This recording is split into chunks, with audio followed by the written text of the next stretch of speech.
Straight ahead on 12 News. This car here is probably going pretty close to 45 in a 30-mile-an-hour zone. A construction shortcut that Plymouth police are watching closely. Plus, a legislative stalemate that's impacting flooding issues in 3 area cities. But first, police show unity in a courtroom while an officer beating suspect is sentenced. 12 News starts right now. Hello, everyone, and thanks for joining us. A man who choked and repeatedly punched a Brooklyn Park police officer learned his punishment today. The officer's 3-minute struggle for his life was captured on his squad car dash camera. Reporter Sonia Goins was in a packed courtroom today where there was a significant show of support for the officer. Any police officer in Brooklyn Park can relate that this could have been them. About 25 Brooklyn Park police officers were in the courtroom when 25-year-old Lance Carr of Brooklyn Park was given a mandatory sentence of 10 years in prison for first-degree assault against a peace officer. I think it was very appropriate. We're glad to see the judge went with the mandatory 10 years, and on behalf of the police department, we think it's very appropriate. Police dashcam video shows what happened last fall when Brooklyn Park police officer Sean Hyman answered a routine noise complaint at a townhome complex. After trying to arrest Carr for outstanding felony warrants, Carr attacked. Prosecutors say Hyman was hit in the head 20 times and put in a chokehold. As Officer Hyman fought for his life, he fired his gun. But no one was hit. He then unloaded the gun so it couldn't be used by Carr. But despite what's being shown on video, I know my son's voice. Carr's mother says it was her son who was afraid for his life. He told him he was going to kill him. He got scared. And I would have done the same thing. I would have fought for my life. He hit the officer. He did that, and I'm sorry that he did that. But he was afraid also. Before sentencing, the judge said this was one of the most brutal attacks she's ever seen on a police officer. Officer Sean Hyman did not give a victim impact statement, but prosecutors say he suffered greatly. He's recovered and is back on the job. Meanwhile, Lance Carr says he plans on appealing the decision.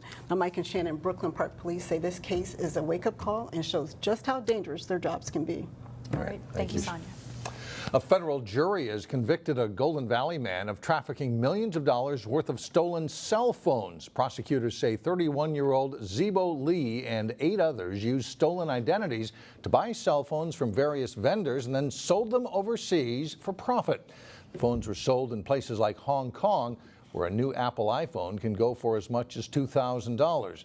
The U.S. Attorney's Office says Lee's group sold $3.8 million worth of stolen cell phones between 2011 and 2014. A Plymouth golf course is just one place thieves targeted in a credit card stealing operation. 26-year-old Damian McVeigh is charged with identity theft. According to prosecutors in Washington County, McVeigh and others broke into cars at golf courses and fitness clubs all across the metro. One of those golf courses was Eagle Lake in Plymouth. At least 22 people were victimized in more than a dozen suburbs. Police were able to arrest McVeigh by attaching a tracking device to his BMW. Some Plymouth residents are voicing their concerns about a stretch of Dunkirk Lane. Because of construction on nearby Vicksburg Lane, drivers often use Dunkirk as an alternate route. This is causing problems in nearby neighborhoods. And we're getting numerous complaints in the area of cars going too fast. And so we're aware of the, Vicksburg Lane being closed and the amount and volume of traffic over here that is, speeding and going over the 30 limit. The speeding sign that has the radar built into it is right behind our house, and the thing's in excess of 43 just about all day long. And we've got no speed bumps, no traffic control in Dunkirk. The Plymouth police are monitoring Dunkirk closely near 57th Street and have pulled over many speeding drivers. Their advice is simple: watch for construction equipment, be aware of tight spaces because of parked vehicles, and slow down. This car here is probably going pretty close to 45 in a 30-mile-an-hour zone right here. So we'll be stopping a lot of vehicles and giving some citations and some warnings, and hopefully getting the message out. The Dunkirk Lane is not the posted detour route for drivers who normally use Vicksburg, but it has turned into a shortcut. After a decade of study and planning, a major construction project in Maple Grove is underway. Doran Companies has begun developing a 40-acre site in the Arbor Lakes area. The village at Arbor Lakes will include 700 luxury apartments featuring such amenities as a spa, coffee bar, and a golf simulator. The plans also include a grocery store, hotel, and restaurants as part of 1 million square feet of development. Home prices keep going up, up, and up. In fact, the median sales price last month inched closer to an all-time high in the Twin Cities. The median sales price in May was $237,000, the second highest month on record, behind only June of 2006. In Crystal, May prices were up 13% over last year, rising to $193,000. In Plymouth, prices also jumped 13% to $339,000. And in Golden Valley, prices shot up 16% to $296,000. One major contributor to the home prices spike is the low inventory currently on the market. It's still undetermined whether the legislature will hold a special session this year to address the bonding bill. But if there is one, 3 local cities want a piece of the pie. Delane Cleveland joins us now with more on that. Delane? Yeah, Mike and Shannon, representatives from Crystal, New Hope, and Golden Valley say that during heavy rains, there's a section where the 3 cities meet that encounters flooding issues. To help solve that problem, they're asking state lawmakers to kick in $22 million in the state bonding bill. Issue, and I am standing behind my local cities, New Hope and Golden Valley, to support this effort, and I'm asking for your consideration to help us deal with the DeCola Pond flooding issues. Earlier this week, Crystal Mayor Jim Adams testified with city leaders from Golden Valley and New Hope before a meeting of the Capital Investment Conference Committee. The 3 cities say they encounter problems with flooding near the intersection of Winnetka Avenue and Medicine Lake Road during heavy rains. And without the proper infrastructure in place to help with drainage, flooding could impact traffic, homes, and businesses in the surrounding area. If we don't address this issue in the next several years to 10 years out, then it's going to become a critical point and put many people at risk, whether it's residents, whether it's businesses, whether it's commuters or public safety trying to get from point A to point B, and they need to go through this area. If the 3 cities can't get the full $22 million from the state, Mayor Harris said they'd be happy with $4.6 million, which would cover the first phase of the project. If their request is denied, they have looked at different funding models in which the cities pool their money together, which would likely require tax increases. Mike and Shannon? All right, thank you, Delane. Coming up, a possible way to get kids to eat veggies and be wise shoppers. And then later in sports, the Champlin Park baseball team is set for the state tournament. We will catch up with the Rebels. But first, a Gold Star weather day Thursday. Look for less humidity and plenty of sunshine. Dozens of bicycles that have been sitting in police custody in Brooklyn Center will see new life as part of a school program. Bikes that have went unclaimed, we're claiming them, so to speak. Brooklyn Center police and school officials wheeled about 40 unclaimed bikes out of a storage facility today. They're being handed over to the Brooklyn Center School District for use in a bike club where students will do some hands-on work to fix them up.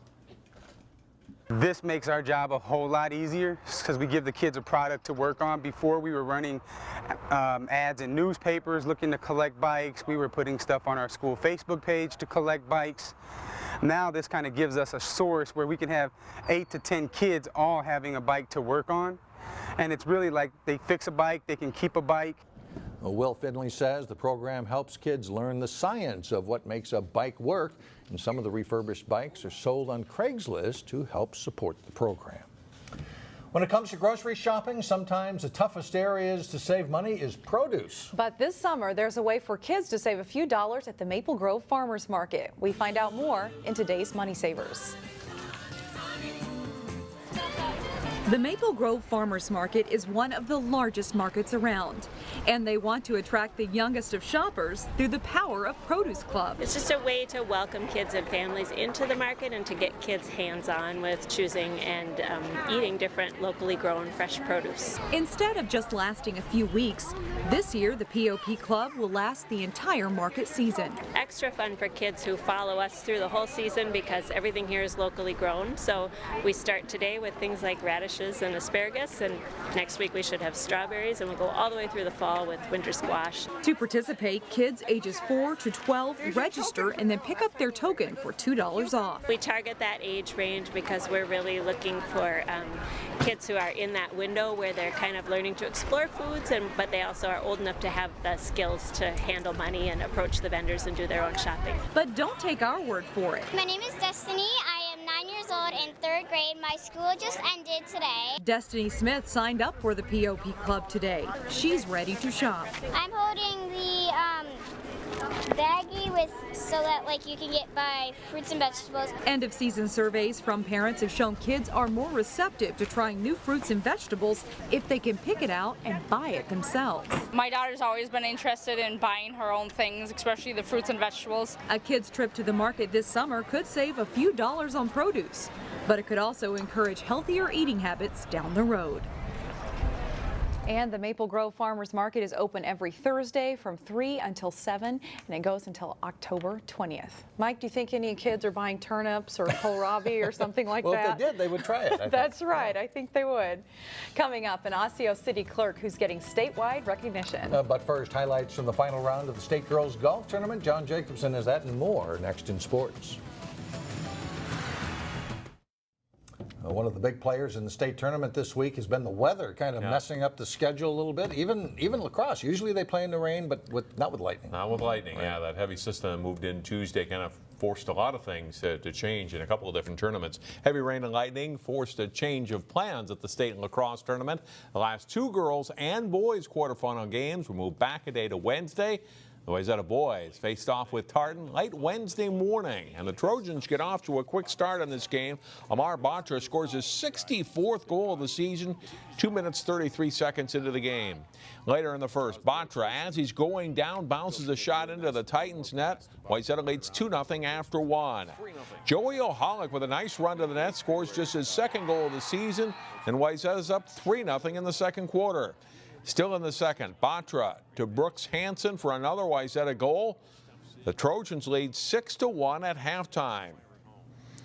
Third quarter of play, Riley Nelson comes from behind the net, and he will score to put Wayzata ahead 9-2, and it looked like they would cruise to the win. But Tartan rallies. Sam Lindahl to John Reeves for the goal. It's 9-4 through 3 quarters. Midway through the fourth, the Titans score 2 goals in under 2 minutes. They get as close as 9-8, but Wayzata hangs on for the win. The Trojans move into the semifinals Thursday at 5 against Lakeville North. We'll have highlights from the Maple Grove Stillwater girls quarterfinal game Thursday starting at 4 on 12 News. Like lacrosse, the opening day of the state golf tournament was affected by weather to varying degrees at the 3 sites. Second day action today in Class 3A as Champlin Park's Taylor Minger tees off. She cards an 83 for a 2-day total of 162. Armstrong Shelby Kiefer, nice chip on West number 5 at Bunker Hills. Sets up a birdie as Kiefer cards a 93 to finish at 178 for 2 rounds. Her teammate, Sarah Santowski, sinks this eagle punt on West 5, the 2nd eagle in a row on that hole for her. She shoots a 76 and places in 20th. Megan Municky of Champlin Park knocks down a par putt on West number 3. Municky shoots an 80 and a 164 tournament total. 8th grader Amy Burnham of Wayzata drops the short putt on West number 3. She has an 86 and 173 tournament total. Julia Hall of Hopkins hits this par putt on her way to an 84 today. She places 11th overall in the tournament. In Class A, defending champion Kiera Smith of Heritage Christian Academy tees off on day 2 after an opening round of 80, had her in 3rd place. Smith on her 2nd hole at Pebble Creek lines up the chip, just misses this one. It would have been a birdie. She taps in from there for par on the way to a 76 in round 2. And Smith repeats as state champion in Class A with a 2-day score of 156. Congratulations to her. Breck finished third as a team in Class 2A, with the Mustangs' Amelia Simons finishing seventh. We'll have highlights from day 2 of the Class 3A boys tournament Thursday starting at 4 on 12 News. Along with Wayzata and Maple Grove, Champlin Park is set to play in the state Class 4A baseball tournament starting Thursday. The Rebels will make their third state tournament appearance. They are the number 3 seed and sport a 22-3 record. Rebels drew a conference rival in the opening game of the tournament, Blaine. I mean, we know what they got. They know what we have. I mean, yeah, there's no advantage, disadvantage. We just got to go out and play our game, and they play their game, and hopefully we can take care of business. I think it has its pros and cons. You know, we know what they got, and we know that we can battle with them. But you know, it's never like a certain goal. Like, we have certain goals that we have to do. Obviously, if we played Burnsville or if we played Blaine, it doesn't matter. Champlin Park didn't have an easy path to the tournament. They lost in the double elimination Section 5 tournament to Totino Grace, then had to rally in the bottom of the 7th inning to beat Centennial. That was followed by a memorable sweep of Totino Grace in a doubleheader for the section championship. That run has the Rebels battle-tested.